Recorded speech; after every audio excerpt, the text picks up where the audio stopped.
ಎಲ್ಲರದು ಒಂದೇ ಒಂದು ಅಭಿಪ್ರಾಯ ಏನು ಅಂದ್ರೆ 7ಕ್ಕೆ ಕೇಳ್ತಿದ್ವಿ, 8ಕ್ಕೆ ಕೇಳ್ತಿದ್ವಿ, 4ಕ್ಕೆ ಕೇಳಾಕತ್ತೀವಿ. ಭಾಳ ಖುಷಿ ಆಗಿದೆ.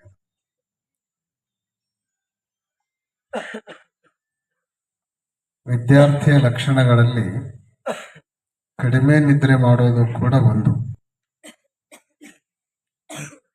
ಯಾವ ಮನುಷ್ಯ ನಿದ್ರಾಧೀನನಾಗ್ತಾನೋ ಅವನು ವಿದ್ಯೆಯಿಂದ ದೂರ ಆಗ್ತಾನೆ. ಅದಕ್ಕೆ ಮುಸುಕಿನಾಗ ಎದ್ದು ಓದೋದ್ರಿಂದ ಓದಿದ್ದೆಲ್ಲ ನೆನಪಿನ ಉಳಿತದೆ. ಬ್ರಾಹ್ಮಿ ಮುಹೂರ್ತ ಬಹಳ ಒಳ್ಳೆಯದು.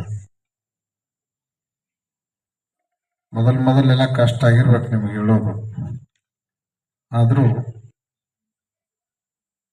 ಒಂದು ಸ್ವಲ್ಪ ದಿವಸ ರೂಢಿ ಮಾಡಿಕೊಂಡ್ರೆ ಸರಿ ಆಗ್ತದೆ.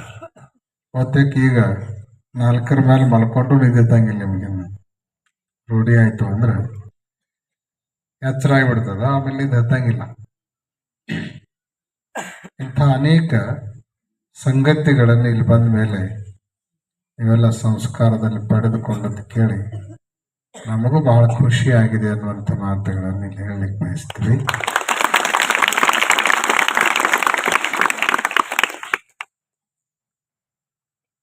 ಇಂದಿನ ಸ್ಯಾಟರ್ಡೆ ಸಂಸ್ಕಾರದಲ್ಲಿ ನಮ್ಮ ಶಿವಯೋಗಿ ಮಠರವರು ಧರ್ಮ, ಸಂಸ್ಕಾರ ಮತ್ತು ಸಂಸ್ಕೃತಿಗಳನ್ನು ಕುರಿತು ಹಲವಾರು ಮಾಹಿತಿಗಳನ್ನು ನಿಮಗೆ ನೀಡಿದ್ದಾರೆ. ಮನುಷ್ಯನ ಬದುಕಿಗೆ ಧರ್ಮ ಬಹಳ ಅವಶ್ಯಕತೆ ಇರೋದು. ಧರ್ಮದ ಅವಶ್ಯಕತೆ ಬಹಳ. ಧರ್ಮ ಇಲ್ಲ ಅಂದ್ರೆ ಏನೂ ಇಲ್ಲ. ನಿಜವಾದ ಮನುಷ್ಯ ಯಾರು ಅಂದ್ರೆ ಯಾರು ಧರ್ಮವಂತನಾಗಿರುತ್ತಾನೆಯೋ ಅವನೇ ನಿಜವಾದ ಮನುಷ್ಯ ಅಂತ.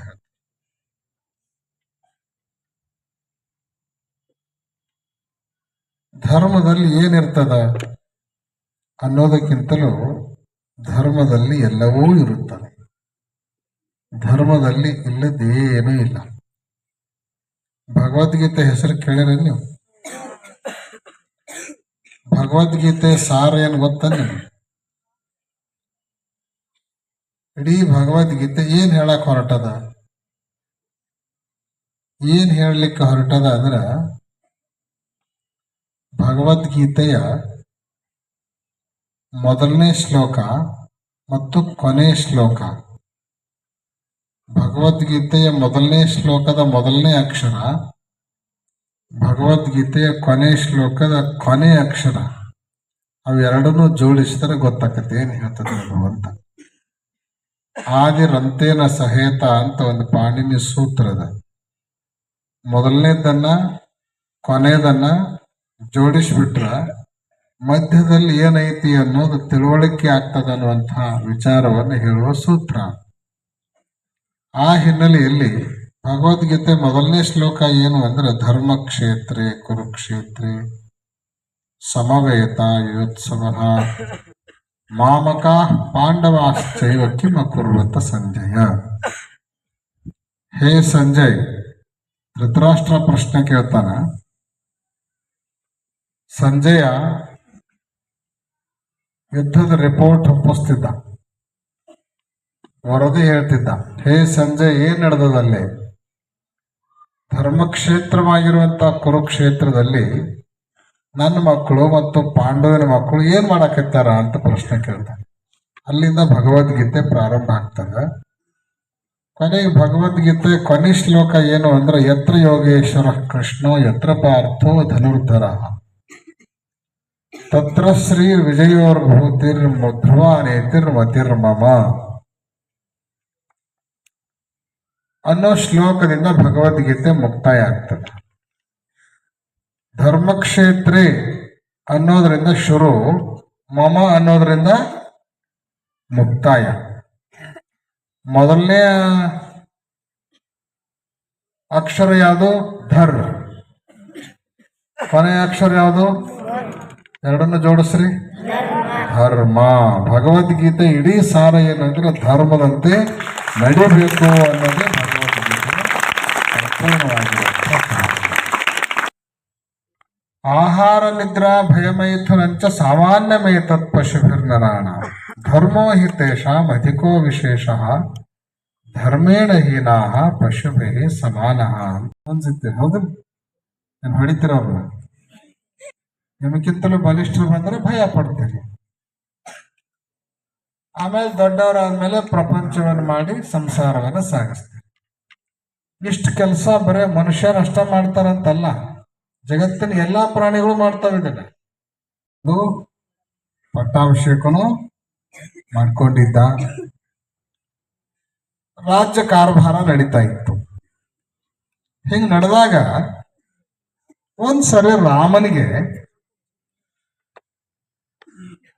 ನನ್ನ ಆಡಳಿತವನ್ನ ನನ್ನ ಪ್ರಜೆಗಳು ಯಾವ ರೀತಿ ನೋಡ್ತಾರ, ಅವ್ರು ಖುಷಿ ಅದಾರೋ ಇಲ್ಲೋ, ಅವ್ರಿಗೇನಾದ್ರೂ ನನ್ನ ಬಗ್ಗೆ ತಕರಾರು ಐತ್ಯಾ, ಏನಾರ ಸಮಸ್ಯೆ ಐತ್ಯಾ ಅಂತ ಹೇಳಿ ತಿಳ್ಕೊಳ್ಬೇಕು ಅನ್ನೋ ಇಚ್ಛೆ ಆಯ್ತು.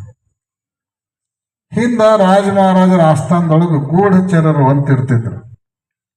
ಅಂದ್ರೆ ಗುಪ್ತವಾಗಿ ಹೋಗಿ ಜನರಲ್ಲಿ ಪ್ರಜೆಗಳಲ್ಲಿ ನಡೀತಾ ಇರುವಂತಹ ಗತಿವಿಧಿಗಳನ್ನ ಗಮನಿಸಿ ಆ ಮಾಹಿತಿಯನ್ನ ತಂದು ರಾಜನಿಗೆ ಮುಟ್ಟಿಸುವಂತಹ ಕಾಯಕ ಅವ್ರ ಕೆಲಸ ಅವ್ರದ್ದು. ಹಿಂಗ ರಾಮನಿಗೆ ಇಚ್ಛೆ ಆದ ಕೂಡಲೇ ಅವ 4 ಜನ ಗೂಢಚಾರರನ್ನು ಕರೆದು 4 ದಿಕ್ಕಿಗೆ ಕಳಿಸಿಕೊಟ್ಟ. ಅಯೋಧ್ಯ ಪಟ್ಟಣವನ್ನೆಲ್ಲ ಸುತ್ತಾಡಿ ನನ್ನ ಆಡಳಿತದ ಬಗ್ಗೆ, ನನ್ನ ಬಗ್ಗೆ ಪ್ರಜೆಗಳು ಏನ್ ಮಾತಾಡ್ಕೊಳ್ತಾರ ತಂದ ಮಾಹಿತಿಯನ್ನು ಕೊಡ್ರಿ ಅಂತ ಹೇಳಿದ. ಎಲ್ಲರೂ ಹೋಗಿ ಕೇಳಿ ಕೇಳಿ ಕೇಳಿ ಮಾಹಿತಿಯನ್ನು ತಂದು ಒಪ್ಪಿಸಿದ್ರು. ಬಂದವರೆಲ್ಲ ಒಳ್ಳೆ ವಿಚಾರವನ್ನ ಹೇಳಿದ್ರು. ರಾಮ ಅಂದ್ರೆ ದೇವರು, ರಾಮನ ಆಡಳಿತ ಅಂದ್ರೆ ಅದು ದೇವರ ಆಡಳಿತ ಇದ್ದಂಗ, ಅಯೋಧ್ಯ ಸ್ವರ್ಗ ಆಗ್ಯದ, ಯಾರಿಗೂ ಏನೂ ದುಃಖ ಇಲ್ಲ. ಹಿಂಗೆಲ್ಲರೂ ಹೇಳ್ತಾ ಹೇಳ್ತಾ ಹೇಳ್ತಾ ಹೇಳ್ತಾ ಬಂದ್ರು. ಕೊನೆಗೊಬ್ಬವ ಗೂಢಚಾರ ಬಂದ. ಅವನು ಮೊದಲು ಇವರೆಲ್ಲ ಹೇಳ್ದಂಗ ಹೇಳಿದ ಮೇಲೆ ಆದ್ರ ಅಂದ ಅವ ಕೊನೆಗೆ. ಈ ಆದ್ರ ಅನ್ನೋ ಶಬ್ದ ಇತ್ತಲ್ಲ ಭಾಳ ಡೇಂಜರ್ ಇದು. ಆದ್ರ ಅನ್ನೋ ಶಬ್ದ ಭಾರಿ ಡೇಂಜರ್. ಈ ಕನ್ಯಾ ನೋಡಕ ಹುಡುಗರು ನೋಡಕ್ ಹೋಗಿರ್ತಾರಲ್ಲ, ಹುಡುಗ ಬಹಳ ಚಲೋ ರೀ, ಸಾಲಿನೂ ಭಾಳ ಚಲೋ ಕಲ್ತನ್ರಿ, ನೋಡಕ್ಕೂ ಭಾಳ ಹ್ಯಾಂಡ್ಸಮ್ ಅದಾನ, ಆಸ್ತಿ ರೊಕ್ಕ ರೂಪಾಯಿ ಬೇಕಾದಷ್ಟು ಮನಿಯೊಳಗ ಐತ್ರಿ, ಆದ್ರ ಅಂದ್ರಿ ಅಂದ್ರೆ ಮುಗಿತಲ್ಲಿ.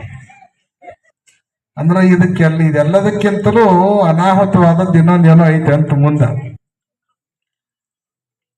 ಈ ಗೂಢಚಾರ ಎಲ್ಲ ರಾಮನ ಬಗ್ಗೆ ಒಳ್ಳೆಯದನ್ನ ಹೇಳಿ ಕೊನೆಗೆ ಆದ್ರ ಅಂದ. ನಾ ಇದನ್ನ ಕೇಳ್ಬೇಕಂತ ಹೇಳಿನಿ, ಮುಂದಿಂದ ಹೇಳು ಅಂದ ರಾಮ. ಆದ್ರ ಏನು? ಒಂದು ಮನಿ ಮಗ್ಲ ನಾನು ಹೋಗಿ ನಿಂತಿದ್ದೆ, ಅದು ಅಗಸನ ಮನಿ. ಅಗಸ ಮನೆಯೊಳಗಿದ್ದ. ಗಂಡ ಹೆಂಡತಿ ಜಗಳಾಡಿದ್ರು. ಜಗಳಾಡಿ ಹೆಂಡತಿನ ಊರಿಗೆ ಕಳಿಸಿದ್ದ. ಆ ಹೆಂಡತಿ ತವ್ರ ಮನೆಯವರು ಅವಳಿಗೊಂದಿಷ್ಟು ಇವಾಗೊಂದಿಷ್ಟು ಬುದ್ಧಿವಾದ ಹೇಳಿ ಸಿಟ್ಟು ಶಾಂತ ಮಾಡಿ ಹೆಂಡತಿನ ತಂದು ಗಂಡನ ಮನ್ಯಾಗ ಬಿಡ್ಬೇಕು, ಕಟ್ಟಿ ಕೊಂಡಿರ್ಸ್ಬೇಕು ಅಂತ ಹೇಳಿ ಪ್ರಯತ್ನ ಮಾಡ್ತಾ ಇದ್ರು. ಅವಾಗ ಹಿರಿಯರೆಲ್ಲ ಬೇಕಾದಷ್ಟು ತಿಳಿಸಿ ಹೇಳಿದ್ರು, ಗಂಡ ಹೆಂಡಿರ ಜಗಳ ಉಂಡು ಮಲಗುವ ತನಕ ಅಂತ ನಾಣ್ಣುಡಿ ಐತಿ ಗೊತ್ತಿಲ್ಲ ನೋ ತಮ್ಮ. ಹಿಂಗ ಜಗಳಾಡಿ ಹೆಂಡತಿನ ತವ್ರ ಮನೆಗೆ ಕಳಿಸಿದ್ರ ಜೀವನ ಹೆಂಗಾಗ್ತದ, ಏನೋ ಹೆಚ್ಚು ಕಡಿಮೆ ಆಗಿರ್ತಾವ. ಅದನ್ನೆಲ್ಲ ಮರೆತು ಸಂಸಾರ ಮುಂದುವರ್ಸ್ಕೊಂಡು ಹೋಗ್ಬೇಕು ಅಂತ ಏನೆಲ್ಲ ತಿಳುವಳಿಕೆ ಹೇಳಿದ್ರು. ಎಷ್ಟೆಲ್ಲ ಹೇಳಿದ್ರು ಕೂಡ ಅವೇನು ಒಪ್ಪಲಿಲ್ಲ. ಕೊನೆಗೇನಂದ ಅಂದ್ರ, ಬಿಟ್ಟ ಹೆಂಡತಿಯನ್ನ ಮತ್ತೆ ಆಳಲಿಕ್ಕೆ ನಾನೇನು ಸೊಟ್ಟ ರಾಮನೇ ಅನ್ನಂತ. ಯಾರು? ಅಗಸ. ಅದು ಸಾಮಾನ್ಯ ಅಗಸ. ಹಿಂಗ ಅನ್ನಕತ್ತಿದ್ರಿ ಅಂತ ಆ ಗೂಢಚಾರ ಬಂದು ರಾಮನಿಗೆ ಹೇಳಿದ. ಈ ವಿಚಾರ ರಾಮ ಕೇಳಿದ ಕೂಡಲೇ ಅವನ ತಲೆಯೊಳಗ ಬೇರೆ ಬೇರೆ ಚಿಂತನೆಗಳು ಓಡ್ಲಿಕ್ಕೆ ಶುರು ಆದವು. ಅಂದ್ರೆ ಸೀತೆಯನ್ನ ನಾನು ಕರ್ಕೊಂಡು ಬಂದದ್ದು ಪ್ರಜೆಗಳಿಗೆ ಇಷ್ಟ ಇಲ್ಲ, ಅವನಿಗೆ ಅವರಿಗೆ ಮಾನ್ಯ ಇಲ್ಲ. ತಕ್ಷಣ ರಾಮ ನಿರ್ಧಾರ ಮಾಡಿದ್ದೇನು ಅಂದ್ರೆ ಸೀತೆಯನ್ನ ಕಾಡಿಗೆ ಬಿಟ್ಟು ಬರಬೇಕು ಅಂತ ತೀರ್ಮಾನ. ಸೀತೆ ತುಂಬು ಗರ್ಭಿಣಿಯಾಗಿದ್ರು, ಲವಕುಶರು ಇನ್ನೂ ಹೊಟ್ಟೆಯಾಗಿದ್ರು. ಅವಳು ಹೆಣ್ಮಕ್ಳಿಗೆ ಗರ್ಭವತಿಯರಾದಾಗ ಬೈಕ್ಗಳಂತ ಕಾಡ್ತಿರ್ತಾವ. ಅವಾಗ ಏನೇನೋ ತಿನ್ನಬಾರ್ದು ತಿಂತಿರ್ತಾರ, ಆ ಮಾತು ಮೇಲೆ. ಸೀತೆಗೂ ಕೂಡ ಬಯಕೆಗಳಿದ್ದುವಂತೆ. ಏನು ಅಂದ್ರೆ ನಾನು ಕಾಡಿಗೆ ಹೋಗ್ಬೇಕು. ಕಾಡಿಗೆ ಅಂದ್ರೆ ಋಷಿಗಳ ಆಶ್ರಮಕ್ಕೆ, ಏನು ವನವಾಸದೊಳಗೆ ಇದ್ಲಲ್ಲ, ಋಷಿಗಳ ಆಶ್ರಮ ನೋಡ್ಬೇಕು, ಹೋದೋಟ ನೋಡ್ಬೇಕು, ಅಲ್ಲೇ ಸಾಧು ಪ್ರಾಣಿಗಳ ಜೊತೆಗೆ ಸಮಯ ಕಳಿಬೇಕು. ಹಿಂಗೆಲ್ಲ ಅಪೇಕ್ಷೆಯನ್ನು ರಾಮನ ಮುಂದೆ ವ್ಯಕ್ತ ಮಾಡಿದ್ಲು. ಇದನ್ನ ನೆಪ ಮಾಡಿ ಲಕ್ಷ್ಮಣನಿಗೆ ರಾಮ ಆದೇಶ ಮಾಡಿದ. ಹಿಂಗೆ ಹೇಳಿದ್ಲು, ಅದನ್ನ ನೆಪ ಮಾಡಿ ಆಕೆ ಒಯ್ದು ಕಾಡಿನೊಳಗೆ ಬಿಟ್ಟು ಬಾ ಅಂತ ಹೇಳ್ಬಿಟ್ಟ. ಯಾರು? ರಾಮ ಹೇಳ್ದ. ಅಣ್ಣನ ಆಜ್ಞೆ ಅಂದ್ರೆ ದೇವರ ಆಜ್ಞೆ ಲಕ್ಷ್ಮಣನಿಗೆ. ಯಾಕ, ಏನು, ಎಂತ ಏನು ಪ್ರಶ್ನೆ ಮಾಡಲಿಲ್ಲ. ರಥ ತಯಾರು ಮಾಡಿದ, ಸೀತೆನ ಕೌಂಡಿಸ್ಕೊಂಡ, ಸರಿಯು ನದಿ ದಾಟಿ ರಥ ಹೋಯ್ತು. ದಟ್ಟ ಕಾಡಿನೊಳಗೆ ರಥ ನಿಂತು. ತಾಯಿ ಇಳಿಬೇಕು ಅಂದ ಲಕ್ಷ್ಮಣ. ಸೀತೆ ಕೇಳಿದ್ಲು, ಇಲ್ಲಿ ಋಷಿಗಳ ಆಶ್ರಮ ಇಲ್ಲ, ಸಾಧು ಪ್ರಾಣಿಗಳಿಲ್ಲ, ಉದ್ಯಾನವನ ಇಲ್ಲ, ಇಲ್ಲ ರಥ ನಿಲ್ಲಿಸಿದೋ ಲಕ್ಷ್ಮಣ ಅಂತ ಕೇಳಿದ್ಲು.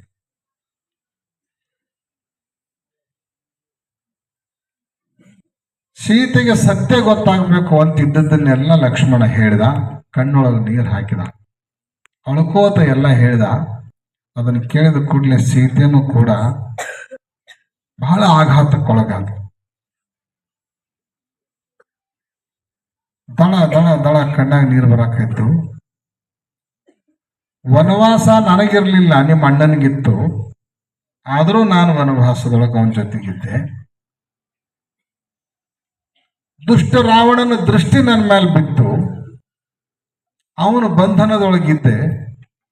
ಅವಾಗಲೂ ಸಂಶಯ ಪಟ್ಟು ಅಗ್ನಿ ಪರೀಕ್ಷೆಗೆ ನಾನು ಒಳಗಾದೆ. ಇಷ್ಟೆಲ್ಲ ಆದರೂ ಕೂಡ ಒಬ್ಬ ಸಾಮಾನ್ಯ ಪ್ರಜೆಯ ಮಾತನ್ನ ಕೇಳಿ, ಒಬ್ಬ ವ್ಯಕ್ತಿಯ ಮಾತನ್ನ ಕೇಳಿ ನಿಮ್ಮಣ್ಣ ಇವತ್ತು ನನ್ನ ಕಾಡಿಗೆ ಅಟ್ಟು ನಿರ್ಧಾರ ತಗೊಂಡ ಅಂದ್ರ ನಂದೇ ಏನೋ ದುರ್ದೈವ ಇರಬೇಕು ಅಂತ ಹೇಳಿ ಬಹಳ ದುಃಖ ಮಾಡಿಕೊಂಡ್ಲು. ಆದ್ರೂ ನಿನ್ನ ಅಣ್ಣನ ಆದೇಶವನ್ನು ಪಾಲಿಸೋದು ನಿನ್ನ ಕರ್ತವ್ಯ. ಪರವಾಗಿಲ್ಲ, ನಾನಿಲ್ಲೇ ಇಳಿತೀನಿ. ಆದ್ರೆ ಹೋದ ಮೇಲೆ ನನ್ನ ಒಂದು ಸಂದೇಶವನ್ನು ನಿಮ್ಮ ಅಣ್ಣನಿಗೆ ಮುಟ್ಟಿಸು ಅಂತ ಹೇಳ್ತಾನೆ. ಏನು ಸಂದೇಶ ಅಂತ ಕೇಳಿದ ಲಕ್ಷ್ಮಣ ಕೈ ಮುಗಿದು. ನನ್ನ ಯಾವ ಅಪರಾಧ ಇಲ್ಲದೆ ಇದ್ರೂ ಕೂಡ ಯಾರದೋ ಮಾತು ಕೇಳಿ ನಿಮ್ಮಣ್ಣ ನನ್ನನ್ನು ಕಾಡಿಗೆ ಬಿಟ್ಟ, ನನ್ನನ್ನು ಕೈ ಬಿಟ್ಟ. ಯಾರದೋ ಮಾತು ಕೇಳಿ ನನ್ನನ್ನು ಕೈ ಬಿಟ್ಟ. ಯಾರದೋ ಮಾತು ಕೇಳಿ ನನ್ನ ಹೆಂಗ್ ಕೈ ಬಿಟ್ನೋ ಹಂಗ ಇನ್ಯಾರ್ದೋ ಮಾತನ್ನ ಕೇಳಿ ಧರ್ಮವನ್ನು ಬಿಡಬೇಡ ಅಂತ ಹೇಳಿ ನಿಮ್ಮ ಅಣ್ಣನಿಗೆ ಅಂತ ಹೇಳಿ. ಯಾಕೆ ಅಂದ್ರೆ ಈ ಪ್ರಪಂಚದೊಳಗ ತಂದೆ ತಾಯಿ ಬಂಧು ಬಳಗ ಅಣ್ಣ ತಮ್ಮ ಆಸ್ತಿ ಸಂಪತ್ತು ವಸ್ತು ಒಡವೆ ಏನೆಲ್ಲ ಬಿಟ್ಟರು ಕೂಡ ನಡೀತದ. ಆದ್ರೆ ಧರ್ಮವನ್ನು ಬಿಟ್ರವ ಮನುಷ್ಯನಾಗೆ ಉಳಿಯಂಗಿಲ್ಲ. ಅದಕ್ಕೆ ಧರ್ಮವನ್ನು ಬಿಡಬೇಡ ಅಂತ ಹೇಳು ಅಂತ ಹೇಳಿ ಸೀತೆ ಲಕ್ಷ್ಮಣನ ಮೂಲಕ ರಾಮನಿಗೆ ಸಂದೇಶವನ್ನು ಕಳಿಸ್ತಾಳ. ಅಂದ್ರೆ ಧರ್ಮದ ಅವಶ್ಯಕತೆ ಮನುಷ್ಯನಿಗೆ ಎಷ್ಟಿದೆ ಅನ್ನುವಂಥದ್ದು ಗೊತ್ತಾಗ್ತದೆ. ನಮ್ಮ ಧರ್ಮ ಯಾವುದು? ವೀರಶೈವ ಲಿಂಗಾಯತ ಧರ್ಮ. ವೀರಶೈವ ಲಿಂಗಾಯತ ಧರ್ಮ ಅಂತ ಯಾವ್ದಕ್ಕೆ ಕರೀತಾರ?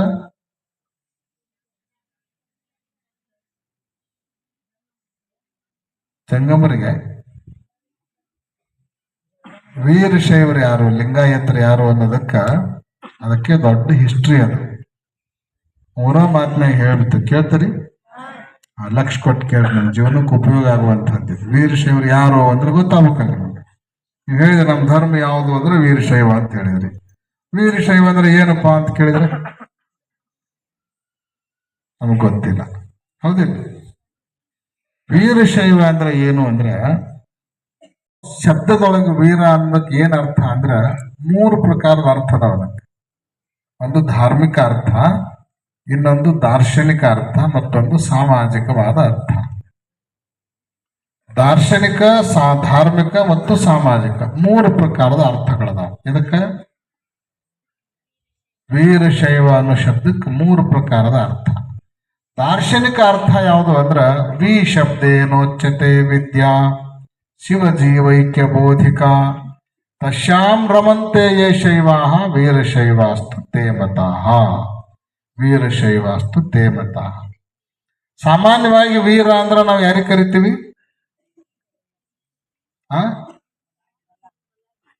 ಬಲಾಢ್ಯನಾಗಿರುವಂತವನಿಗೆ ವೀರ ಅಂತ ಕರಿತೀವಿ. ಕೆಲವರು ಅಡಿಗೆ ಮನೆ ಶೂರ್ ಇರ್ತಾರ, ಆ ಮಾತು ಬೇರೆ. ನಾವು ತಮಾಷೆಗೆ ಹೇಳ್ತಿರ್ತೀವಿ, ಅವನೋ ಒಬ್ಬ ಮುಂಜಾನೆ ಎದ್ದು ಕೂಡಲೇ ಬಂದೂಕ್ ಹೆಗಲಿಗೆ ಏರ್ಸ್ಕೊಂಡು ಹೊರಗೆ ಬಂದಂತ. ಬಂದೂಕ್ ಹೆಗಲಿಗೆ ಏರ್ಸ್ಕೊಂಡು ಹೊರಗೆ ಬಂದ ಕೂಡಲೇ ಮನೆಗೆ ಹೆಣ್ಮಗಳು ಅವನ್ ತರೋ ಪತ್ನಿ, ಏನ್ರಿ ಮುಂಜಾನೆ ಬಂದೂಕ್ ಹಿಡ್ಕೊಂಡು ಎಲ್ಲಿ ಹೊಂಟ್ರಿ ಅಂತ ಕೇಳಿದ್ವಿ. ಅವ ಅಂದ ಕಾಡಿಗೆ ಹೊಂಟೇನಿ ಅಂತ. ಕಾಡಿಗೆ ಯಾಕೆ ಹೊಂಟ್ರಿ ಬಂದೂಕ್ ತಗೊಂಡು ಅಂತ ಕೇಳಿಲ್ಲ. ಹುಲಿ ಬೇಟೆ ಆಡಕ್ ಹೊಂಟೇನಿ ಅಂತ. ಅವಳಿಗೂ ಆಶ್ಚರ್ಯ, ಮದುವೆಯಾಗಿ 14 ವರ್ಷ ಆದ್ರೂ ಮನೆಯಾಗ ಒಂದ್ ದಿವ್ಸ ಇಲಿ ಬೇಟೆ ಆಡಿದ್ದಿಲ್ಲ. ಇವತ್ತು ಮುಂಜಾನೆ ಹುಲಿ ಬೇಟೆ ಆಡಕತ್ತೇನಂದ್ರೆ ಇದು ಭಾಳ ಚಲೋ ಅಂತ, ಹೊಗೆರೆ ಬರ್ಲಿ ಅವನು ಪೌರುಷರು ಎಷ್ಟದ್ ಗೊತ್ತಾಕತ್ತೆ ಅಂತ ಹೇಳಿ ಭಾಳ ಚಲೋ ಆತ್, ಹೋಗ್ರಿ ಅಂದ್ಲಕ್ಕಿ. ಕಾಳಜಿ ಮಾಡ್ಲಿಲ್ಲ, ಹೋಗ್ರಿ ಅಂದ್ಲಕ್ಕಿ. ಹೋಗ್ರಿ ಅಂದ ಕೂಡಲೇ ಅವ ಹೊಸ್ತಲ್ ಹೊರಗೆ ಹೋದ, ಮೈ ಹೊಸ್ತಲ್ ಹೊರಗೆ ಹೋದ. ಹೋಗ್ಬೇಕಿಲ್ ಕಾಡ್ನ್ಯಾಗ ಹೊರಗೆ ಹೋಗಿ ಆ ಕಡೆಯಿಂದ ಈ ಕಡೆಯಿಂದ ಅಲ್ಲೇ ತಿರುಗಾಡಕೈತ.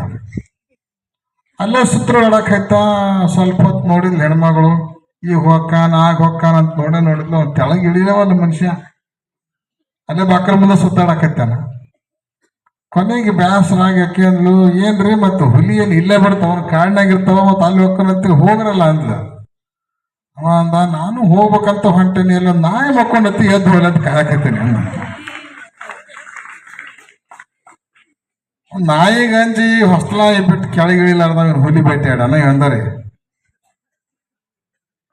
ಇಂಥ ವೀರಲ್ಲ. ವೀರ ಅನ್ನೋ ಶಬ್ದಕ್ಕ ಈ ಅರ್ಥ ಅಲ್ಲ. ವಿ ಶಬ್ದೇನೋಚ್ಯತೆ ವಿದ್ಯಾ ಶಿವಜೀವೈಕ್ಯ ಬೋಧಿಕ ತಶ್ಯಾಂ ರಮಂತೆ ಯೇ ಶೈವಾಹ ವೀರಶೈವಾಸ್ತು ತೇ ಮತಾಃ. ವಿ ಅಂದ್ರ ವಿದ್ಯೆ ಅಂತ. ವಿ ಅಂದ್ರ ಏನು? ವಿದ್ಯೆ. ಯಾವ ವಿದ್ಯೆ ಅಂದ್ರ ಜೀವಾತ್ಮ ಬೇರೆ ಅಲ್ಲ, ಪರಮಾತ್ಮ ಬೇರೆ ಅಲ್ಲ, ಅವರಿಬ್ಬರು ಒಂದೇ ಆಗಿದ್ದಾರೆ ಅನ್ನುವಂತಹ ಜೀವ ಶಿವರ ಸಾಮರಸ್ಯವನ್ನ ಬೋಧಿಸುವಂತ ವಿದ್ಯೆ. ಈ ವಿದ್ಯೆಯಲ್ಲಿ ಅಂದ್ರ ರಮಿಸುವವನು, ಆನಂದಿಸುವವನು, ಆ ವಿದ್ಯೆಯನ್ನ ಕರಗತ ಮಾಡಿಕೊಂಡವನು ಅಂತ. ಶಿವಜೀವರ ಸಾಮರಸ್ಯವನ್ನ ಬೋಧಿಸುವಂತಹ ಅಧ್ಯಾತ್ಮ ವಿದ್ಯೆಯನ್ನ ಕರಗತ ಮಾಡಿಕೊಂಡಿರುವಂತಹ ಯಾವ ಶಿವಭಕ್ತನಿದ್ದಾನೆಯೋ ಅವನೇ ವೀರಶೈವ. ಅವನೇ ವೀರಶೈವ. ದಾರ್ಶನಿಕವಾದ ಪರಿಭಾಷೆ ಇದು. ವೀರಶೈವ ಅನ್ನೋ ಶಬ್ದಕ್ಕೆ ದಾರ್ಶನಿಕ ಅರ್ಥ ಏನು ಅಂದ್ರ ಶಿವಜೀವರ ಸಾಮರಸ್ಯವನ್ನ ಬೋಧಿಸುವಂತ ವಿದ್ಯೆಯನ್ನ ಕರಗತ ಮಾಡಿಕೊಂಡು ಶಿವನನ್ನ ಪೂಜೆ ಮಾಡುವಂತಹ ಯಾವ ಶಿವಭಕ್ತನಿದ್ದಾನೆಯೋ ಅವನು ವೀರಶೈವ. ವೀರಶೈವ. ಇನ್ನು ಎರಡನೇದು ಧಾರ್ಮಿಕವಾದ ಅರ್ಥ. ಧಾರ್ಮಿಕವಾದ ಅರ್ಥ ಏನ್ ಹೇಳ್ತದ ಅಂತ ಕೇಳಿದ್ರ, ಯೋ ಹಸ್ತಪೀಠೆ ನಿಜಮಿಷ್ಟಲಿಂಗಂ ವಿನ್ಯಸ್ಯ ತಲ್ಲೀನ ಮನಃ ಪ್ರಚಾರ ಬಾಹ್ಯಕ್ರಿಯಾ ಸಂಕುಲ ನಿಷ್ಪೃಹಾತ್ಮ ಸಂಪೂಜಯತ್ಯಂಗ ಸವೀರ ಶೈವ. ಸ್ಕಂದ ಪುರಾಣದ ಶಂಕರ ಸಂಹಿತೆಯಲ್ಲಿ ಬರುವಂತಹ ಮಾತಿದು. ಇದರೊಳಗೆ ವೀರಶೈವ ಶಬ್ದದ ಧಾರ್ಮಿಕ ಪರಿಭಾಷೆಯನ್ನ ಅರ್ಥವನ್ನ ಹೇಳ್ತಾರೆ. ಧಾರ್ಮಿಕವಾಗಿ ಯಾರು ವೀರಶೈವರು, ಏನ್ ಮಾಡೋರು ವೀರಶೈವರು ಅನ್ನೋದಕ್ಕೆ ಇಲ್ಲಿ ಹೇಳ್ತಾರವರು, ಯಾವ ವ್ಯಕ್ತಿ ಗುರುಗಳ ಹತ್ರ ಹೋಗಿ ಸೇವಾದಿಗಳ ಮೂಲಕ ಗುರುಗಳನ್ನ ಪ್ರಸನ್ನ ಮಾಡಿಕೊಂಡು ಗುರುಗಳಿಂದ ಲಿಂಗ ದೀಕ್ಷೆಯನ್ನು ಪಡ್ಕೊಂಡು ಗುರುಗಳು ಕೊಟ್ಟಿರುವಂತಹ ಲಿಂಗವನ್ನ ದೇಹದ ಮೇಲೆ ಯಾವಾಗಲೂ ಧರಿಸಿಕೊಂಡು ಪ್ರತಿನಿತ್ಯ ಆ ಲಿಂಗವನ್ನ ತನ್ನ ಎಡಗೈಯೊಳಗೆ ಇರಿಸಿಕೊಂಡು ಮನುಷ್ಯನ ಎಲ್ಲಾ ವೃತ್ತಿಗಳನ್ನು ಲಿಂಗದಲ್ಲಿಯೇ ಕೇಂದ್ರೀಕರಿಸಿ ಕಣ್ಣು ಪುಳಕಿಸ್ಲಾರ್ದ ಲಿಂಗವನ್ನು ನೋಡ್ತಾ ನೋಡ್ತಾ ನೋಡ್ತಾ ಏಕಾಗ್ರ ಚಿತ್ತದಿಂದ ಯಾರು ಲಿಂಗ ಪೂಜೆಯನ್ನು ಮಾಡ್ತಾರೋ ಅವರು ವೀರಶೈವರು ಅಂತ. ಅವ್ರು ವೀರಶೈವರು. ಅಂದ್ರೆ ವೀರಶೈವರು ಯಾರು? ದೇಹದ ಮೇಲೆ ಲಿಂಗ ಕಟ್ಟಿಕೊಂಡವರು, ದಿವಸ ತಪ್ಪದ ಲಿಂಗ ಪೂಜೆ ಮಾಡೋರು. ಮನ್ಯಾಗಿದ್ದಾಗ ಮಾಡ್ತಿದ್ರ ನೀವು ದಿವಸ? ಇಲ್ಲಿ ಈಗ ಅಂದ್ರೆ ನೀವು ಪಕ್ಕಾ ವೀರಶೈವರು ಯಾವಾಗಾದ್ರಿ? ಇಲ್ಲಿ ಬಂದ ಮೇಲೆ ಪಕ್ಕಾ ವೀರಶೈವರಾದ್ರಿ. ಇನ್ನು ಊರಿಗೆ ಹೋದ್ಮೇಲೆ ವೀರಶೈವರಾಗಿರ್ತಿರ ಮತ್ತೆ ಮೊದಲನಂಗ್ ಮಾಡ್ತೀರ? ವೀರಶೈವರಾಗಿರ್ಬೇಕು ಅಂದ್ರ ದಿವಸ ತಪ್ಪದ ಲಿಂಗ ಪೂಜೆಯನ್ನ ಮಾಡಬೇಕು. ಇದು ಮೂರನೇ ಅರ್ಥ ವೀರಶೈವ ಶಬ್ದ. ಇದು ಎರಡನೇ ಅರ್ಥ. ಇನ್ನು ಮೂರನೇದೊಂದು ಏನು ಅಂದ್ರ ಸಾಮಾಜಿಕವಾಗಿರುವಂತ ಅರ್ಥ. ವಿ ಶಬ್ದ ವಿರೋಧಾರ್ಥ, ರ ಶಬ್ದೋ ರಹಿತಾರ್ಥಕ, ವಿರೋಧರಹಿತಂ ಶೈವಂ ವೀರಶೈವಂ ವಿದುರ್ಬುಧ.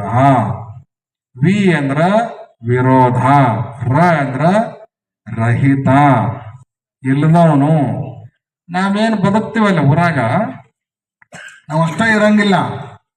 ಎಲ್ಲರೂ ಊರಾಗ ಲಿಂಗ ಕಟ್ಕೊಂಡವ್ರ ಇರ್ತಾರ. ಕೆಲವರು ಬ್ರಾಹ್ಮಣರು ಇರ್ತಾರ, ಇನ್ ಕೆಲವರು ಜೈನರಂತ ಇರ್ತಾರ, ಇನ್ ಕೆಲವರು ಮುಸ್ಲಿಮ್ರಂತ ಇರ್ತಾರ, ಇನ್ ಕೆಲವರು ಮತ್ ಬೇರೆ ಬೇರೆ ಜಾತಿಯವರು ಇರ್ತಾರ. ಎಲ್ಲಾ ಜಾತಿಯವರು ಇರುವ ಒಂದು ಏರಿಯಾಕನ ನಾವು ಊರಂತ ಕರಿತೀವಿ. ಅವರು ನಮ್ ಜೊತೆಗೆ ಬದುಕ್ತಿರ್ತಾರ. ಅವ್ರನ್ನ ನಾವು ದ್ವೇಷ ಮಾಡಬಾರದು. ಸ್ವಧರ್ಮ ನಿಷ್ಠೆ, ಪರಧರ್ಮ ಸಹಿಷ್ಣುತೆ. ನಾವು ಬದುಕುವಂತಹ ಪ್ರಪಂಚದಲ್ಲಿ ಬೇರೆಯವರು ಕೂಡ ಬದುಕ್ತಾ ಇರ್ತಾರ. ಅವ್ರ ಜೊತೆಗೆ ವಿರೋಧ ಮಾಡ್ಲಾರ್ದನ ಎಲ್ಲರ ಜೊತೆಗೆ ಪ್ರೀತಿ ವಿಶ್ವಾಸದಿಂದ ಯಾರು ಬದುಕ್ತಾರೋ ಅವರೇ ವೀರಶೈವರು ಅಂತ. ಯಾರ ಜೊತೆನೂ ಜಗಳ ಮಾಡ್ಲಾರ್ದನ ಸಮಾಧಾನದಿಂದ ಎಲ್ಲರ ಪ್ರೀತಿಯನ್ನು ಗಳಿಸ್ಕೊಳ್ಳೋವನೇ ವೀರಶೈವ. ವೀರಶೈವ ಒಟ್ಟಿನಲ್ಲಿ ಮೂರೂ ಅರ್ಥಗಳನ್ನು ಕ್ರೋಢೀಕರಿಸಿ ತಿಳ್ಕೊಳ್ಬೇಕಾದ್ರ ಶಿವಜೀವರಸ ಸಾಮರಸ್ಯವನ್ನು ಬೋಧಿಸುವಂತಹ ವಿದ್ಯೆಯನ್ನ ಕರಗತ ಮಾಡಿಕೊಂಡು ದೇಹದ ಮೇಲೆ ಯಾವಾಗಲೂ ಲಿಂಗವನ್ನು ಧರಿಸಿಕೊಂಡು ಪ್ರತಿನಿತ್ಯ ಲಿಂಗ ಪೂಜೆಯನ್ನು ಮಾಡ್ತಾ ಜಗತ್ತಿನೊಳಗೆ ಯಾರ ಜೊತೆಗೂ ಜಗಳ ಮಾಡಲಾರ್ದನ ಪ್ರೀತಿ ವಿಶ್ವಾಸದಿಂದ ಧರ್ಮ ಮಾರ್ಗದಿಂದ ಬದುಕುವವನೇ ನಿಜವಾದ ವೀರಶೈವ. ನಿಜವಾದ ವೀರಶೈವ ಅನ್ನುವಂಥ ಮಾತನ್ನ ನಾವು ಅರ್ಥ ಮಾಡ್ಕೊಳ್ಬೇಕು. ಅದನ್ನ ನಿಮಗೆ ಕಲಿಸ್ಕೊಡೋ ಸಲುವಾಗಿನೇ ಈ ಶಿಬಿರವನ್ನ ಇಲ್ಲಿ ಪ್ರತಿ ವರ್ಷ ಬೇಸಿಗೆ ರಜೆಯಲ್ಲಿ ಏರ್ಪಾಟು ಮಾಡಿರ್ತೀವಿ. ಅದಕ್ಕನುಗುಣವಾಗಿ ಈ ವರ್ಷದ ಈ ಶಿಬಿರದಲ್ಲಿ ನೀವೆಲ್ಲ ಬಂದಿದ್ದೀರಿ. ಸುಮಾರು 200 ಜನಕ್ಕಿಂತಲೂ ಹೆಚ್ಚು ಜನರಿಗೆ ಅವಕಾಶ ಸಿಕ್ಕಿಲ್ಲ ಈ ವರ್ಷ ಬಂದವರೊಳಗೆ, ಅಡ್ಮಿಷನ್ ಮಾಡ್ಕೊಳ್ಳೋಕೆ ಅಂತ ಬಂದವರೊಳಗೆ, ಮಾಡಿಸ್ಬೇಕಂತ ಬಂದವರಿಗೆ. ಆದ್ರೆ ನಿಮಗೆ ಸಿಕ್ಕತಿ ಅಂದ್ರೆ ಇದನ್ನ ನೀವು ಸದುಪಯೋಗ ಮಾಡ್ಕೋಬೇಕು, ವ್ಯರ್ಥ ಮಾಡಬಾರ್ದು. ಪ್ರತಿಯೊಂದು ಸಮಯವನ್ನು ನಾವು ಉತ್ತಮ ರೀತಿಯಾಗೇನೆ ಸದುಪಯೋಗ ಮಾಡ್ಕೊಂಡು ಸದ್ವಿನಿಯೋಗ ಮಾಡಿಕೊಂಡು ಈ ಶಿಬಿರದ ಸಮಯವನ್ನು ಸಾರ್ಥಕ ಮಾಡ್ಕೊಳ್ಬೇಕು ಅನ್ನುವಂಥ ಕರೆಯನ್ನು ನಿಮ್ಮೆಲ್ಲರಿಗೆ ಕೊಡಮಾಡ್ತಾ ಮಾತನಾಡಿದ ಎಲ್ಲ ವಿದ್ಯಾರ್ಥಿನಿಯರಿಗೆ, ಶಿವಯೋಗಿ ಮಠರವರಿಗೆ ಸರ್ವರಿಗೂ ಕೂಡ ಸನ್ಮಂಗಲವನ್ನು ಹಾರೈಸಿ ಆಶೀರ್ವಚನವನ್ನು ಪೂರ್ಣಗೊಳಿಸ್ತಾ ಇದ್ದೇವೆ. ಓಂ ಶಾಂತಿ ಶಾಂತಿ.